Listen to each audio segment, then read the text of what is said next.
안녕하세요. 구겨진 언론과 가짜뉴스를 바로 펴서 전해드리는 에이스입니다. 지난 6월 29일 윤석열 전 검찰총장은 윤봉길 의사 기념관에서 기자회견을 통해 대선 출마를 공식 선언했습니다. 정확히 이제 10일이 지났는데요. 이 윤석열의 행보가 참, 현재까지는 개인적으로 그냥 웃기고 안타깝다라는 생각밖에는 안 듭니다. 이런 생각, 이런 느낌, 과거에도 있었죠. 바로 반기문, 안철수인데요. 반기문, 안철수는 이제 뚜렷한 이력과 나름의 팬층을 보유한 사람들이었습니다. 정치권에 뛰어들지 않았다면 존경받는 분들, 또 대중들에게 좋은 기억으로 남겨졌을지 모를 분들입니다. 자신의 전문 분야에서는 훌륭한 성과를 거뒀던 분들이 정치권에 들어와서 그동안 잘 유지되었고 잘 포장되어 왔던 좋은 이미지를 다 깎아먹었죠. 소위 미천이 다 드러났다고 해야 할까요? 차라리 정치를 하지 않았으면 훨씬 더 좋았을 텐데 하는 생각이 들고는 하죠. 저는 이 윤석열이 반기문, 안철수를 이을 또 하나의 거품이다라고 생각을 합니다. 공식적으로 대선 출마를 선언한 지 이제 10일 지났는데 이 윤석열이 하는 말이나 행동, 풍기는 분위기를 볼 때 이 사람이 대통령이 될 수 있을지가 궁금한 게 아니라 대선 레이스를 완주나 할 수 있을지가 궁금해질 정도예요. 그리고 야당과 보수 언론들이 윤석열을 띄워주는 게 정말 진심일까 하는 강한 의심까지 듭니다. 불과 열흘 지났는데 말이죠. 윤석열이 잘 나가던 검사 시절과 검찰총장 시절로 그냥 끝냈다면 그래도 조금이라도 더 많은 사람들에게 괜찮은 이미지로 남을 수 있었을 텐데 윤석열이 대선 출마 선언을 한 것은 어쩌면 인생의 실수가 아닐까 하는 생각까지 들 정도예요. 그래서 준비해봤습니다. 대선 출마 10일 윤석열 명장면 10개입니다. 12. 윤석열 노마스크 논란, 호프집 논란입니다. 대한민국에서 검찰이라는 집단이 가지고 있는 이미지는 공의, 정의, 공정 이런 거랑은 사실 거리가 멀죠. 우리나라 근현대사 속에서 검사들이 보여준 행태들, 또 떡검, 개검, 정치검찰 이렇게 검사들이 갖고 있는 별명들만 봐도 우리나라 검사들이 그동안 어떤 짓을 해왔는지 짐작을 할 수가 있죠. 뇌물, 접대를 받아도 신박한 계산법으로 99만 원만 안 넘으면 괜찮다는 식, 검사들을 조롱하는 99만 원 불기소 세트가 패러디 되기도 했고, 윤석열은 이 문제에 대해서 국민께 사과드릴 일이 있으면 사과하겠다라고 공식적으로 말을 했지만 사과는커녕 총장직에서 물러나자마자 대선 출마를 했죠.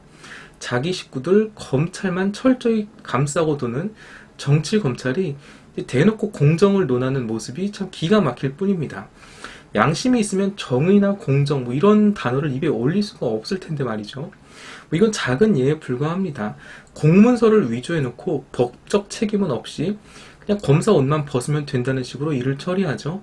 어디 가서 변호사 개업하면서 비싼 수임료 받고 잘 먹고 잘 살 수 있는데 그게 무슨 책임을 지는 건가요? 혐의가 아무리 명확해 보여도 증거 불충분으로 불기소 처리하면 된다는 식. 반대로 자기들 마음에 안 들면 가족, 친척, 자식, 친구까지 뭐 하나 나올 때까지 아니면 누구 하나 죽을 때까지 탈탈 털죠. 검사들이 하는 일은 본질적으로 법을 칼 삼아서 사람들을 잡고 가두는 일입니다. 자신들이 곧 법인 사람들이에요. 다른 사람들의 잘못을 지적하고 잡아 가두지만 자신들의 잘못에 대해서는 한없이 관대한 종족들이 바로 검찰 종특입니다. 평생을 잡아 가두는 일만 했던 사람, 이게 쉽게 바뀔까요? 절대 바뀌지 않죠. 그들의 그 공정과 기준은 제 식구들에게만큼은 한없이 관대합니다.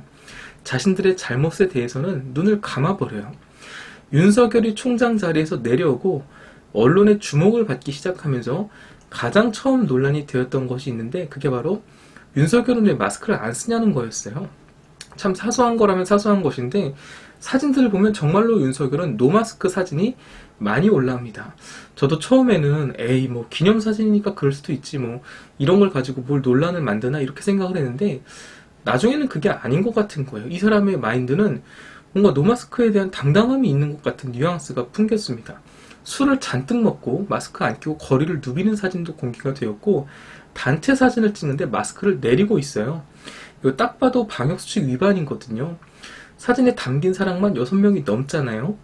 사진을 찍어준 사람과 그 공간에 다른 사람들도 있었을 거 아니에요. 이런 윤석열을 향해 이재명 경기도지사는 경기도 올 때 마스크 쓰고 오라며 일침을 날렸습니다. 이제 그러다가 사건이 터졌죠. 지난 7월 6일 윤석열은 문재인 정부의 탈원전 정책과 관련된 토론회가 진행 중인 대전의 한 호프집에 들어갔어요. 이 과정에서 이제 윤석열과 윤석열의 지지자들 또는 이제 취재진들까지 호프집으로 몰려 들어가게 된 거죠. 그러자 호프집 사장님은 당황해서 이 사람들을 경찰에 신고합니다. 방역수칙 위반으로요. 호프집 사장님의 말은 이래요. 방역수칙을 준수해달라고 분명히 당부했고 적정 인원수도 분명히 사전에 전달을 했다. 그런데 이것이 지켜지지 않았다. 그래서 신고를 했다라는 것이죠. 윤석열 측은 이렇게 말을 합니다. 호프집 방문이 원래 예정에 없었던 일이다 보니까 사람들이 갑자기 몰린 해프닝이다. 이렇게 해명을 했어요. 이 소식이 뉴스로 나가자 댓글들 한번 보세요. 호프집 사장님이 대깨문이다. 호프집 이름 밝혀라. 이런 식으로 공격을 합니다. 이 정신 나간 미친놈들이죠, 이거. 요즘 자영업 하시는 분들이 얼마나 힘들고 민감할 때인가요? 혹시라도 확진자가 나올까? 아니, 확진자가 안 나오더라도 확진자가 다녀가기만 해도 확진자가 다녀갔다는 소문만 나도 손님들 발길이 끊기니까 혹시라도 확진자가 다녀가지는 않을까 노심초사 걱정이 태산인 게 요즘 자영업자 사장님들의 마인드인데 거기서 제대로 동의도 안 구하고 미리 정한 약속도 안 지키고 방역수칙을 어기면서 지들 마음대로 모임을 해놓고 그게 일종의 해프닝이다라고 해명하고 끝내면 그 사장님은 뭐가 되나요? 지들 입장에서는 해프닝이지 호프집 사장님 입장에서는 이건 해프닝이 아니라 행패나 다름이 없거든요. 당연히 해야 할 신고를 했더니 대깨문이랍니다. 윤석열이 대통령 될까봐 회방을 놓고 방해를 하고 있는 거래요. 정신 나간 놈들이죠. 마스크 쓰고 안 쓰고는 사실 아주 작은 일일지 모릅니다. 그러나 기본적인 마인드를 알 수가 있는 부분이에요. 내가 하겠다는데 뭐가 문제냐? 왜 안 되냐? 이런 기본적인 검사들이 보여줬던 마인드 있죠. 너네는 안 돼도 나는 된다. 이런 식의 마인드 말이죠. 평생을 검사질만 해온 사람이 그런 마인드를 쉽게 버릴 수 있을까요? 일평생 사람들 잡아 가두는 일만 한 사람이 이제 와서 국민을 섬기는 대통령이 되겠다? 이런 작은 사건들을 보면 설득력이 확 떨어지는 것이 아닌가 생각이 들어 시비에 올렸습니다. 9위는 지금 다시 봐도 웃긴 탄소 중심입니다. 호프집 사건이 있던 그날 윤석열은 문재인 정부의 탈원전 정책을 비판하는 행사를 참석했는데 윤석열이 쓴 마스크에는 엉뚱하게도 탄소 중심이라고 써 있어서 화제가 되었죠. 탄소 중립이라고 써 있어야 되는데 정반대 메시지인 탄소 중심이라고 써 있는 것을 보고 여권에서는 윤석열을 향해 그만 좀 웃기라며 조롱을 하기도 했습니다. 윤석열 측은 주최 측에서 준비해준 마스크를 확인 없이 착용하여 생긴 해프닝이다 라고 말을 했어요. 여기서 또 해프닝이라고 말을 하죠. 아니 근데 사람이라면 아무리 남이 준 마스크를 쓴다고 하더라도 마스크에 뭐라고 글자가 써 있잖아요. 그 글자가 뭔지는 한번 읽어보고 마스크 쓰는 게 정상 아닌가요? 연합뉴스 이동환 기자의 기사를 보면 윤석열은 별도의 문구 확인 없이 마스크를 착용했다라고 합니다. 애초에 탄소 중심 문구인지 확인도 안 했다라는 거예요. 제 생각에는 이거 아닐 것 같아요. 왜냐하면 사람이 어떻게 확인도 안 하나요? 자기 마스크에 글씨가 막 써 있는데 무슨 글씨인지 확인도 안 하고 그 마스크 쓰는 사람이 상식적으로 있을까요? 마스크에 원자력, 탄소 중심, 기후 대응 이렇게 써 있었는데 그냥 뭔가 좋은 말 써 있는 것 같으니까 그냥 별 생각 없이 썼겠죠. 그게 무슨 의미인지 생각할 정신머리도 없는 것 같고요. 그래요, 또 해프닝이라고 칩시다. 해프닝일 수 있죠. 뭔 해프닝이 열흘에 이렇게 많이 일어나나, 열흘 만에 몇 번씩 일어나나 모르겠지만, 대선 출마 선언하고, 가장 조심하고, 가장 긴장해야 할 이때, 뭔 실수가 이렇게 많은 건지, 다 해프닝이고 실수라고 넘어가자고요. 근데 정작 진짜 문제는 그게 아닙니다. 단순 이런 실수가 문제가 아니에요. 이런 건 사실 꼬투리 잡기죠. 이게 문제가 아니라, 진짜 문제는 이 윤석열이 뭐라고 하는지 그 메시지를 한번 들어보자는 거예요. 원전 관련해서 윤석열이 발언을 하는데 일본의 후쿠시마 원전 오염수를 방류하는 것에 대해서 윤석열이 이렇게 말합니다. 일본 후쿠시마 원전 오염수 방출을 과거에는 문제 삼지 않았고 정치적으로 볼 문제가 아니다 라는 발언을 합니다. 완전히 정신나간 발언이죠. 작년 10월 일본이 원전 오염수 방류 방침을 밝혔을 때 국민의힘 성일종 의원은 문 대통령이 일본에 강력한 우려를 전달해야 된다. 외교 채널을 통해 일본을 압박해야 한다라고 말을 했고요. 원희룡 제주도지사도 방류 결정을 유보할 것이 아니라 방류 결정을 취소할 것을 일본 정부에 단호히 요구해야 한다. 이렇게 입장을 밝혔어요. 그러니까 윤희석 국민의힘 대변인도 주호영 전 원내대표도 일본 측에 다 유감을 표했는데 윤석열은 오염수 방출이 큰 문제가 아니고 정치적 문제가 아니라고 말을 한 겁니다. 여러분, 이게 정치적 문제가 아니면 도대체 어떤 게 정치 외교적 문제인가요? 윤석열의 이 입장은 우리나라 보수 정당인 국민의힘보다 더 극우적인 입장입니다. 대선 후보 경쟁을 하고 있는 이재명 경기도지사도 이런 윤석열의 발언을 두고 명확히 입장을 밝혀달라고 요구를 하고 나섰어요. 당연한 일이죠. 왜냐하면 이 윤석열의 발언은 우리나라 보수보다도 더 극우, 일본 극우 세력의 주장과 그것을 대변하는 일본 정부의 논리거든요. 윤석열 이 사람 정체가 뭔가요? 윤석열의 행보를 보고 있으면 의도가 어느 정도 명확하게 보이기는 해요. 안보를 챙기는 보수의 이미지를 심어주기 위해서 현충원을 방문한다든지 비석을 잡고 심각한 표정을 지으며 마치 사진 모델처럼 눈시울을 붉히는 구태도 몸소 선보이죠. 제가 이걸 왜 구태라고 하냐면 그렇게 국가 안보와 국방에 관심이 많으신 분이 군대는 왜 면제일까요? 대선 출마 선언을 윤봉길 기념관에서 한 것도 논란이 됐었죠. 원래 윤봉길 기념관은 정치적인 목적으로는 대관을 해주지 않는다고 해요. 그런데 윤석열 측이 대관 신청을 부인인 김건희의 지인이 운영하는 이벤트 업체 이름으로 예약을 했대요. 그리고 대관 목적에다가는 세미나 및 기자회견이라고 적었답니다. 그러니까 윤봉길 기념관 실무진들은 윤석열이 자신들이 회관에서 대선 출마를 선언한다는 것을 언론 보도를 보고 알았답니다. 만약에 처음부터 사실대로 정치 목적으로 대관을 한다라고 했으면 이 기념관에서 허가를 안 해줬겠죠. 참 이상한 사람이죠. 굳이 자신의 이름도 숨기고 목적도 숨겨가면서 윤봉길 기념관에서 대선 출마 선언을 왜 하고 싶었을까요? 그렇게 이미지 장사를 하고 싶었던 것이죠. 뭔가 민족투사, 뭔가 애국심, 안보 이런 이미지 장사를 하고 싶었던 것이죠. 근데 이거 사실 이미 3년 전에 황교안이 다 했던 레파토리잖아요. 그러고 보면 또 둘 다 군면제고요. 면제자들이 왜 이렇게 안보와 애국 이런 것을 신경 쓰는지, 무슨 자기들이 굉장히 민족 투사라도 되는 것처럼 코스프레 하는 건지 참 이해할 수가 없습니다. 면제자들이 말이죠. 군대나 갔다 올 것이지. 8위는 조롱받는 윤도리도리입니다. 윤석열이 대선 출마를 선언한 뒤 조선일보에서 한 보도가 나왔는데요. 헤드라인만 보면 이래요. 데뷔전이 A학점에 못 미친다. 도리도리 화법은 도마 위에. 넥타이 걸음걸이 습관은 바꿔 라고 되어 있어요. 여러분, 조선일보가 이렇게 말할 정도면 사실상 이거는 D학점 정도 되는 겁니다. 조선일보가 어떤 신문인가요? 박근혜가 중국 전승절 열병식에 참석해서 뻘짓을 하고 미국과 유럽, 우방국들에게 우리나라의 입장을 해명하라고 하고 한미동맹에 금이 간 것 아니냐는 평가가 나와도 박근혜의 외교를 빨아주던 게 조선일보예요. 대통령이라는 사람이 통일은 대박입니다. 이딴 저렴한 워딩으로 헛소리를 해도 청년 일자리 문제 해결책으로 우리 청년들을 다 중동으로 보내자 이딴 망언을 해도 메르스 때 낙타고기 드립을 쳐도 다 빨아주고 잘했다 우쭈쭈 하던 게 바로 조선일보입니다. 그런데 윤석열한테 조선일보가 뭐래요? A학점에는 못 미친다. 이렇게 말을 합니다. 이건 사실상 제가 봤을 때 D학점 이하입니다. 둘 중에 하나라고 봐요. 첫째, 조선일보가 윤석열 길들이기, 교육하기를 한다. 그게 아니면 둘째, 윤석열이 생각했던 것보다 훨씬 더 등신 같다라는 것이죠. 여권에서는 윤석열의 이 출마 기자회견을 보고 안도를 했다고 합니다. 그동안 베일에 쌓여왔던 윤석열이 저런 인간이구나, 저런 수준이구나, 안심이네, 이런 반응이 나왔다고 해요. 아마 조선일보도 알 겁니다. 이게 생각보다 더 수준 이하의 사람이라는 거죠. 저런 도리도리 화법을 쓰는 사람이 대통령이 된다고 생각을 해보세요. 해외 순방 때도 각국의 정상들도 만나야 하는데 막 계속 이러고 도리도리 하고 있어요. 엉덩이 탐정같이 생긴 아저씨가 막 이러면서 얘기를 하면 이거 얼마나 정신 사납겠어요. 저도 막 어지러운데.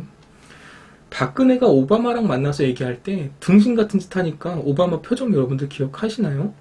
세상에 한미 정상이 만나서 질문을 받는 시간에 대통령이란 사람이 기자가 질문했던 걸 까먹어가지고 뭐라고 질문했죠? 이러면 이거 너무한 거 아닌가요? 그 기자회견을 본 각국의 사람들, 각국의 언론들은 어떻게 생각을 하겠어요? 그게 국격이라는 거잖아요. 그동안 윤석열 빨아대기 바빴던 조선일보, 지들이 보기에도 윤석열이 생각보다 너무 형편이 없었던 거겠죠. 기사를 통해 무슨 대통령 선행학습 시키는 것도 아니고 교육을 하고 앉아 있습니다. 걸음걸이는 고쳐졌다, 됐다. 뭐 넥타이, 옷 매무새도 고쳐졌다. 이러고 앉아 있습니다. 뭔가 조선일보가 윤석열 손절각재고 있는 것은 아닌지 잘 모르겠어요. 도리도리 화법이라든지 아니면 윤석열의 어떤 그런 부정적인 것들. 포털사이트 네이버는 이런 걸 아예 검색어를 막아놨죠. 네이버가 괜히 네일베라고 불리는지 이런 대목을 보면서 확인할 수가 있는 건데 참 정말 대단한 포털이다라는 생각이 듭니다. 7위는 유체이탈 화법과 논리 제로 화법의 달인 윤석열이라고 제목을 붙여봤습니다. 윤석열이 열흘 동안 했던 사상과 논리가 매우 의심이 되는 많은 말들 중에 몇 가지만 뽑아봤습니다. 첫 번째는 현 정권은 자유민주주의에서 자유를 빼내었다. 자유가 빠진 민주주의는 진짜 민주주의가 아니라 독재다. 현 정권은 독재 정권이다. 도저히 이들을 그대로 두고 볼 수 없다. 라고 말을 했습니다. 이 말 어디서 많이 들어본 말 아닌가요? 이거 보수 정당들의 프레임을 그대로 갖다 쓴 거거든요. 나경원이 국회의원실에서 했던 말과 거의 같은 워딩입니다. 제가 앞전에 다른 영상에서 이런 주장이 왜 말도 안 되는지 설명을 했었는데 이 윤석열은 국힘당의 그 워딩과 프레임을 그대로 가져다 쓰고 있어요. 아마도 지지층들의 결집을 끌어내기 위한 어떤 수법이겠죠. 두 번째는 이런 말도 있어요. 정권과 이해관계로 얽힌 소수의 이권 카르텔은 권력을 사유하고 책임의식과 윤리의식이 마비된 먹이사슬을 구축하고 있다. 이 정권은 권력을 사유하는 데 그치지 않고 집권을 연장하여 계속 국민을 약탈하려 한다. 저는 이 대목을 보다가 눈과 귀를 의심했습니다. 평생을 검찰에 몸담아 오신 분이 저런 말을 할 수가 있다니 정말 뻔뻔한 건지 아니면 뇌를 두고 다니는 건지 자기가 지금까지 했던 일들을 다 리셋하고 오신 게 아닌가라고 생각을 해봅니다. 이권 카르텔이요? 어떻게 그런 표현을 쓸 수가 있죠? 범야권 후보로 보수정당과 마음을 같이 한다는 인간이 이권 카르텔을 입에 올리는 게 말이 되나요? 검사질하면서 평생 이권 카르텔을 누려온 게 누구인데 촛불로 세워진 현 정권의 이권 카르텔이라는 잣대를 들이대나요? 정말 기가 막힌 오딩이 아닐 수가 없습니다. 세 번째, 전직 대통령의 사면 문제는 법을 적용하는 문제가 아니고 국민들의 민심을 살펴서 정치적으로 결단을 내려야 하는 문제이다. 현직 대통령이 판단해야 할 문제이다. 명확하게 이 자리에서 말씀드릴 사안은 아니다. 연세도 있고 또 여자분이 또 전직 대통령의 장기 구금에 대해서 안타까워하는 국민들이 많이 있는 것으로 알고 있다. 이런 말을 했습니다. 이 부분에서도 사실은 어이가 없죠. 2016년 박근혜 최순실 게이트 관련 특별수사를 담당하는 특검팀의 수사팀장이 윤석열이었습니다. 그런데 지금은 자신의 정치적 입지를 위해서 사면론을 들고 나왔어요. 연세도 있고 여자분이 이러고 앉아 있습니다. 교도소에 있는 나이 많은 여자 수감자들 전부 안타까움의 대상이 되어야 하는 건가요? 이게 무슨 논리인가요? 네 번째 윤석열의 발언, 자신의 부인에 대해 이런 말을 했습니다. 집사람은 술 마시고 흥청거리는 것 싫어한다. 이런 사람이 술집 가서 이상한 짓을 했다는 얘기는 상식적으로 안 맞는다. 이게 논리적으로 맞는 얘기인가요? 이런 논리 수준으로 그동안 검사 일을 해오신 건가요? 윤석열의 말대로라면 술집 가서 접대 부위를 하는 사람은 다 술 마시고 흥청거리는 것을 좋아하는 사람이 된다는 건데요. 이 이야기는 뒤에서 다시 다뤄보도록 하겠습니다. 다섯 번째, 장모님에 대해 이런 말을 했었죠. 장모가 사기당한 적은 있어도 10원 한 장 남에게 피해준 사실은 없다. 윤석열 씨는 자신이 이런 말을 한 적이 없다라고 주장을 했죠. 그러면 언론과 여권을 뭐라고 할 게 아니라 이 말을 전달한 정진석 의원을 탓해야죠. 그런데 어쩌죠? 수사를 하면 할수록 윤석열 씨의 장모님이 아주 대단한 분인 게 드러나는 것 같습니다. 수사 결과가 나오는 것을 한번 지켜봐야겠죠. 여섯 번째, 윤석열은 예전에 이런 말을 했어요. 2019년 7월 달에 나는 정치에 소질이 없고 정치할 생각도 없다라고 말을 했죠. 정치할 생각이 없다던 윤석열 씨가 왜 대선을 출마하는지 지금 보니까 정말 당신 말대로 소질이 없는 것은 맞는 것 같습니다. 윤석열 명장면 6위, 대변인 선임과 뇌물입니다. 평생을 몸담은 검찰에서 나와서 정치인으로 새 출발을 하는 윤석열 씨는 출발을 하기 전부터 행보가 조금 이상했어요. 공식적으로 정치를 하겠다, 대선에 출마하겠다 등등 하나 입장을 밝힌 게 없는데 대변인을 먼저 세운 거예요. 이동훈이라는 인물을 대변인으로 세우는데 이 사람은 조선일보 논설위원을 하던 사람이거든요. 그만두고 바로 윤석열 대선 캠프 대변인으로 합류하게 됩니다. YTN 항보선의 출발 새아침에서 이 이동훈에게 대변인을 맡은 이유에 대해서 물어봅니다. 그러자 이동훈은 이렇게 대답을 해요. 총장님을 통해서 상식과 공정의 나라를 한번 만들어보자, 이런 생각을 하고 대변인 자리를 수락했다라고 합니다. 정치권에서도 이런 행보는 좀 이례적이다라는 반응이 나왔다고 하죠. 제대로 정치 선언을 하지도 않았는데 대변인 먼저 두는 이런 케이스는 흔한 케이스가 아니라고 합니다. 이것은 자기 스스로 윤석열이 언변과 상황 대처에 약점이 있는 것을 인지했다고 봐야죠. 그런데 이 상황에서 더 코미디 같은 일이 일어납니다.